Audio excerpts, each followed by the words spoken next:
Today I'm going to wrap up the month of May, in which I have read in total 12 books, and if I'm not mistaken, I've just picked apart the stack, so if I'm not mistaken, I have read like 7 physical books and listened to 5 audiobooks, and then I've started 2 other books that I DNF'd, but in one way or another, I'm going to talk about all of them today. Now, I split this up. I filmed one part of this video already in the middle of May, just so I wouldn't forget what my thoughts were on the book. So you will get this weird jump cuts, time cuts in this video. I just wanted to try it out and see if it was easier for me. Also, what I quickly wanted to mention is that I'm not going to film a second part for the Asian readathon, simply because these videos just seem to be cursed for me. I don't know if you remember, but the last time I tried to film a vlog, which didn't turn out well, so I had to film another video, and now I tried to film the second part, and when I started editing it, I noticed that I was completely out of focus the whole time, so I couldn't use any of this footage, and by now I'm just so fed up with everything that I can't. I'm going to wrap up this one book that I actually read in this one instead. I don't think that there's a great loss if I don't do a separate video on this, so here we are. Also though, although I've read them this month, I'm not going to talk about the 2 books that I've already talked about in my part 1 video, which are The People in the Trees and Kim Ji-young, born 1982. So let's start with the transition. Cut to me 10 days ago. Okay, now you're a bit tilted to the left, but it's just like, who cares, right? Outside of the Asian readathon, the first books that I've read belong to the Kangaroo Chronicles by Marc-Uwe Kling. I did not quite read them. I listened to them in audio adaptation. After reading The People in the Trees, I needed a pick-me-up, and this was it. It is a comedy in which a communistic kangaroo visits Marc-Uwe Kling, the author, in his flat and then ends up living with him. And throughout the story, they just have a bunch of adventures and anecdotes that the author tells the crowd, which he is recording in front of a crowd, so you always get the live reactions of people to his narration. And it's also a way better way to experience the book than reading it, because he is just such a gifted narrator, and also a lot of things wouldn't even work if you would just read them. The humor, at least in the first part, feels really on point. The intellectual criticism offered with this book is really smart. It's criticizing the capitalistic systems. The only downside to this is that if you are not speaking German or are not familiar with German personalities or politics, you will not really understand what it's about, because you need to have a kind of certain background knowledge to get all the innuendos and like clever spins that he puts into his story. Unfortunately, it has kind of it digresses over the part. So the first part I rated like 5 out of 5 stars, the second part was 4 out of 5 stars, and then unfortunately the third one I rated 2 out of 5 stars, because there was just so much redundant stuff and things that felt like they were cut out from the first 2 parts because they were not good enough, but put in the third one because he was out of ideas. And the second book that I read was Station 11, which by Emily St. John Mandel, which I rated 2.5 stars. I've actually already started to read this in January, and then I finished it like the last couple of 100 pages.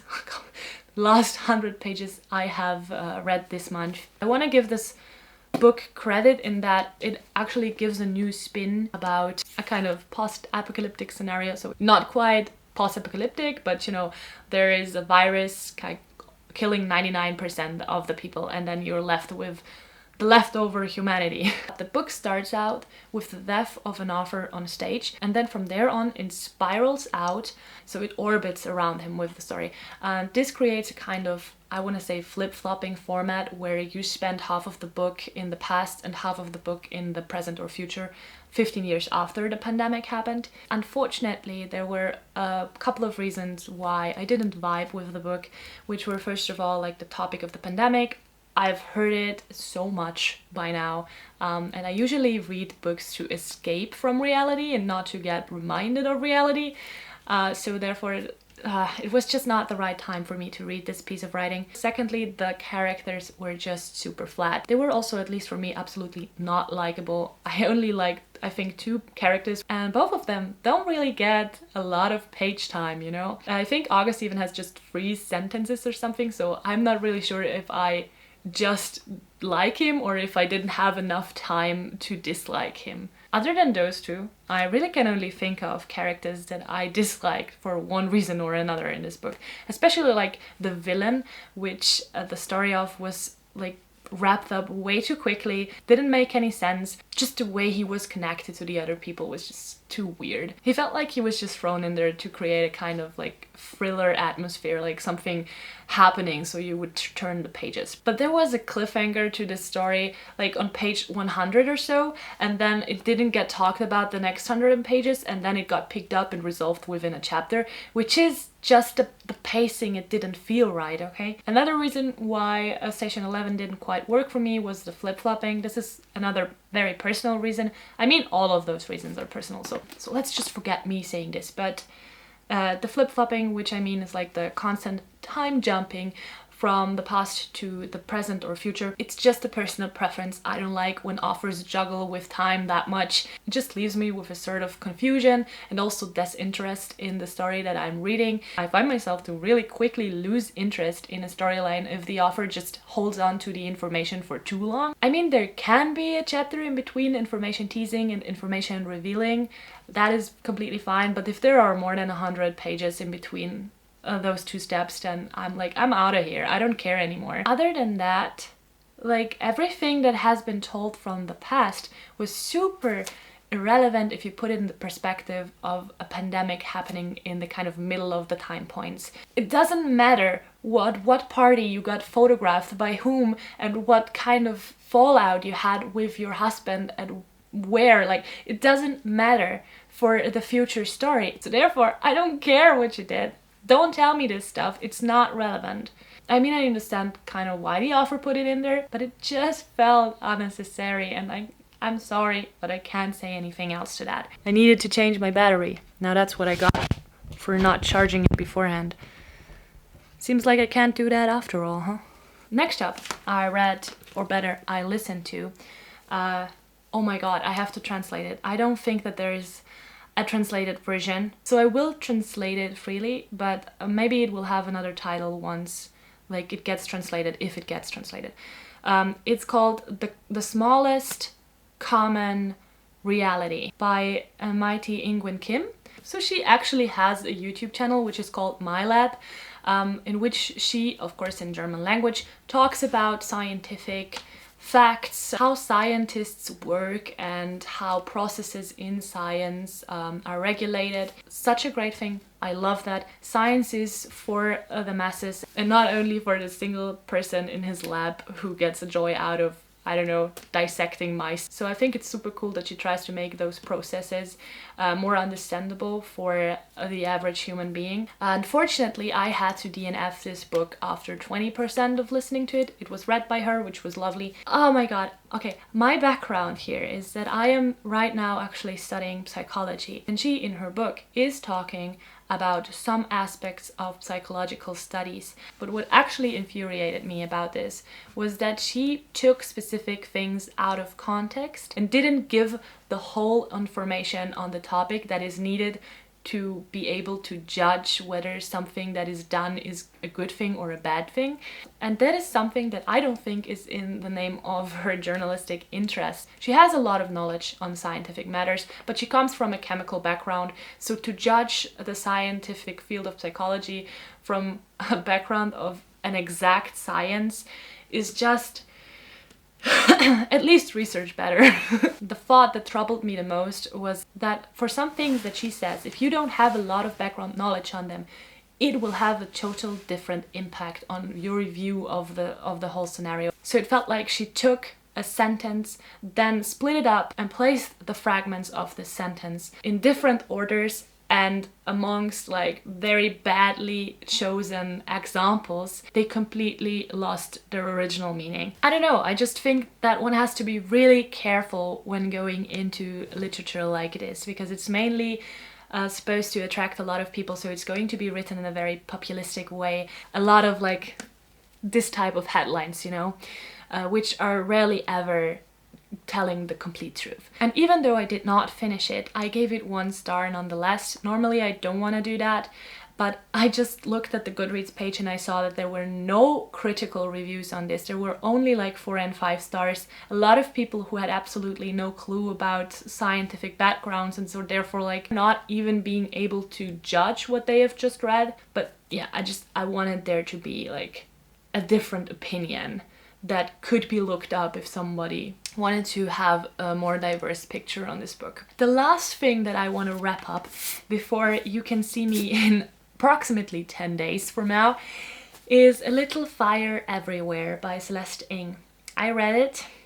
I found it, by the way, like I thought I didn't have any more Asian books, but I found it smashed in somewhere between my books, and I didn't recognize it to be by an Asian author until I heard it being dropped as a possible name you could read during the Asian Readathon. Let me tell you, it was very gripping. I gave it 3 out of 5 stars. It was an intriguing story about 2 families living a very, very different kind of life. So there's this one family, the Richardsons, who are very conservative, who have their rules, and everything can be wrong and can be right. They've never lived anywhere else. They have, like, you know, all this thing, the regulated lifestyle. And then you have a mother and daughter duo, of which the mother is an artist. And they usually travel like every 3 months to another city. They are never staying put at the same place. The mother doesn't have a lot of money. She doesn't have a lot of belongings. She has a very unconventional way to live her life. And they, the mother and daughter, move into an apartment, a free apartment that the Richardsons own. Celeste Ng, in my opinion, is a really great storyteller. She knows how to capture your attention. I've actually, while reading, never found the right spot to stop the story at. Also, most of the characters are 3-dimensional and really well done. Unfortunately though, because the characters were chosen to be on such opposite spectrums of personality, it was just really clear from the beginning that they were bound to clash in some way. And it made them seem kind of more unrealistic. Another thing that I was also not quite satisfied with was the ending. I felt like it was wrapped up too quickly. It just felt like somebody slammed the door in front of your face and you just ended up standing there asking yourself what just happened without being capable of processing everything because it was just too much. The main topic overall in this one, by the way, is it's children, childbirth, motherhood. Like, it's getting talked about from every possible angle. I don't know if there was a single thing related to this matter that was not at least thrown in there once. You may think that that makes the book feel a bit overloaded in the topic, but it doesn't. Somehow she made it work. Well, I hope that this wasn't too awkward. Anyway, let's just make the transition easy and start with Junji to Shiver It, and also the 3rd book that I actually managed to read for the Asian Readathon. This is a horror short story manga collection. I know this wasn't the right order, but anyways. And like with every other short story collections, there are brilliant stories and not so good stories in there. But overall, this was a pretty good read for me. Not all of the time the things were really scary. Sometimes they also just turned out to be disgusting, which Junji is kind of a genius in. Anyway, I want to talk about one story in particular which I thought to be the best. This story is about a boy who's got the ability to sense whether a day is going to be good or bad, and he wakes up at one day with a particularly bad gut feeling. So to kind of scatter his thoughts, he just wanders around the streets of his city and goes into a random coffee shop. And there he sits down, and then he notices a stack of old magazines next to him. So he picks one up, flicks through it, oh, I cannot flicks through it, and then just happens to stumble across a picture of a very unusual looking model who just won't leave his head from there on. Now, I found this story to be particularly amazing because of a couple of reasons, which first of all, the main character is interesting and unique. Like, his gut feeling was just something very interesting and fascinating for me. And then there was something which I think is always a good thing when a horror author manages to do that, is there was hope. And I am normally not really falling into this trap, but somehow with this one I did. And therefore, of course, the scary part hit me even harder. And I shit you not, it was really, really efficiently scary to me. I couldn't sleep for like 3 days straight without my lights on. Although that doesn't sound comfortable, it was actually my goal to get scared, so that's why I just loved it. Well, I gave this book 4 out of 5 stars.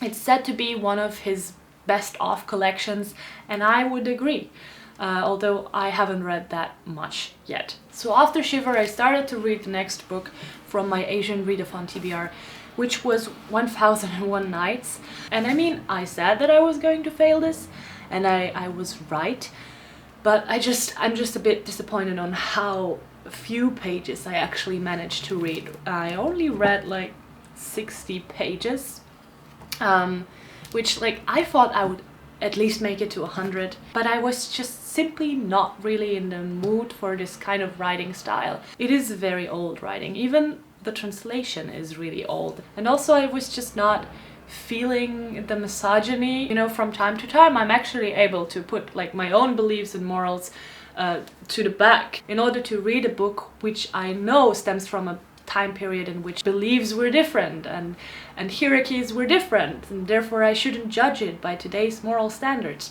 But it just turned out to be really hard for me in this period of time that I read it in. So it's very misogynistic, it is very brutal, and it is very religious, which was strange to me because I always thought of this one as a kind of fairy tale fables collection, and then in the middle of reading it struck me that this felt like reading the Bible. It actually did. I don't know if you've ever tried to read the Bible, but it just exactly like this. Anyway, I DNF'd it. I'm not going to say that I'll never ever like pick up from where I left, because I think it's a good thing to have these books, so I'm not mad about purchasing these. Then I picked up a German modern kind of classic, which I've always wanted to read, but I was a bit scared of until now, and it's Wetlands by Charlotte Roche. When I was about 13, I remember a lot of people reading this at school and getting really, I don't know, freaked out over it. In this book, our protagonist Helen is in the hospital due to a cut that she gave herself while shaving her asshole. And there she just lies with nothing but thoughts to pass the time, and you just listen to her thoughts and her stories and everything she remembers, and it's really effectively disgusting in a lot of ways. So the main topics that are brought up in here are bad hygiene, sex, and I think to a certain amount also injuries. After I finished this, I didn't really know what to make of it, but somehow I tried to ask myself, what is there if you peel away the disgust? What is there besides these provoking scenarios? Is there something hidden underneath? Is there a deeper message somewhere? And I guess you can see this as a kind of feministic piece on writing, because female hygiene especially is something that I honestly think is still not talked about enough. Because meanwhile, while women have become very open with their sexuality, at least in the Western culture, hygiene still stays a bit of a taboo topic. I think that there would be more women who would have a problem with admitting that they are shitting and farting compared to those who have a problem with admitting that they watch porn or masturbate. But maybe that's also my bubble and I just perceive it that way. Anyway, I gave this one 3 stars because it did what it was known for doing, which is like provoke you and like kind of disgust you. Then I read Konsum, which I don't think that there's an English version of this one. It was just a German piece of writing on our society and our consumption of physical goods as well as like internet goods. I don't know, like surfing online and buying online and stuff like that. And I did have my fair amount of problems with it. Just felt like someone who didn't understand Generation Z or the millennials was just constantly bashing on their ways to move through life. In addition to this just turning out to be a pile of shit on the hat of the digital culture, there was also nothing new or relevant to me. And that's something really frustrating, since when I read such books, I want to learn something. First of all, I don't want to be insulted all of the time. That would be really nice. But if the critique is valid, I'll take it. Which I really can't stand, though, is somebody not even giving me new or relevant information. So here we are. I ended up giving this 2 stars because in my head I thought, like, okay, if you've never heard about anything before, especially regarding digital consume, then maybe this is like an okay piece of writing for you to just, you know, get the first information on things. Second to last book that I'm going to talk about is The Memory Police by Yoko Ogawa. And unfortunately, it's kind of hard for me to form an articulate opinion on this one. The premise of the story sounds really interesting. The story is a bit of an extension on the plot of 1984, but it just takes the concept to a next level in which, like, memories of things are getting erased. Like, for example, from one day to the other, the concept of a bird just doesn't exist anymore. I mean, the things don't actually vanish, but like people would just not recognize what they were anymore, and therefore also not pay any attention to them. And that, to me, was just a really interesting thought experiment. But unfortunately, it just didn't have the impact that I wish it would have had. And overall, it was just really hard to wrap my head around certain things and events. And the overall result of the story left me a bit unsatisfied and kind of not mind blown, which I really wanted to be. Like, I wanted to shift my thinking. I wanted to think of things that I've never thought of before. Maybe it's just went over my head completely, who knows. But I can't change that I just left very indifferent about this book, which is why I gave it 2.5 stars. To me, if I haven't explained it yet, is right in the middle of something. I don't think that it was neither good nor bad. It has as many ups as it has downs. So let's get to the final book, which was an audiobook, and actually like a compensation for the 4th challenge of the Asian Readathon, which is like read a book written by an Asian author that is not fiction. And I chose Harari's Sapiens, A Brief History of Humankind for this, in which Harari is kind of discussing like modern day societal values and beliefs and behavior in regard to what has happened in the human history. And I think that there were some really good and interesting chapters in there. Like, for example, his thoughts on war, on homosexuality, on racism, on feminism. Although like they are commonly talked about, I still believe that he offered a little bit of a new insight coming from the historical direction. But unfortunately, I also got like the impression that he was preoccupied with certain topics. For example, the chapter on hunter-gatherers versus agricultural people just felt a bit more like a piece of opinion that I was reading, rather than like a scientific approach of pros and cons. So I really didn't know what to make of this, and hadn't the other chapters just been very interesting in itself, I would have probably also ended up DNFing it. At least I thought about it at first, but I'm glad that I didn't end up doing that. I gave this book 3 out of 5 stars. It was a positive experience, and with that I am concluding my wrap-up. So thank you for watching if you've come this far, and I will see you someday. Bye.